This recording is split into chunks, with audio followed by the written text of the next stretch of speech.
చదువుకున్న వ్యక్తికి, చదువు లేని వ్యక్తికి ఎంతో వ్యత్యాసం ఉంటుంది. చదువు లేనివాడు అంటే ఈ విద్య లేనివాడు ఏదైనా తేడాలు వచ్చినప్పుడు, మనస్పర్ధాలు వచ్చినప్పుడు వాడు ఎలా బిహేవ్ చేస్తాడో, ఏం చేస్తాడో తెలియదు. అలా ఉంటుంది మైండ్ సెట్. అయితే మనం అందరినీ నిందించలేము కానీ ఈ విద్య, జ్ఞానము, బుద్ధి లేనందువలన వారు అలా బిహేవ్ చేస్తారు.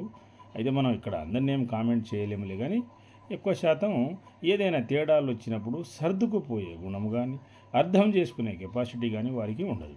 అదే విద్యావంతులాగా అయితే ఒక సమయానికి కాకుండా ఇంకొక సమయానికైనా అర్థం చేసుకుంటాడు, దారిలోకి వస్తాడు. అదే విద్య యొక్క వాల్యూ. అలాగే మెచ్యూర్డ్ పర్సన్, ఇంకా బాగా చదువుకున్న వాళ్ళు కానీ, యోగా ధ్యానం చేసి ఎనలైటన్ అయిన వాళ్ళు, మూడో నేత్రం ఓపెన్ అయిన వాళ్ళు, ఇంకా వారు చాలా శ్రేయస్కరం. సమాజానికి వారు ఎంతో మేలు చేస్తారు. సమాజానికి ఎంతో వారి సేవలు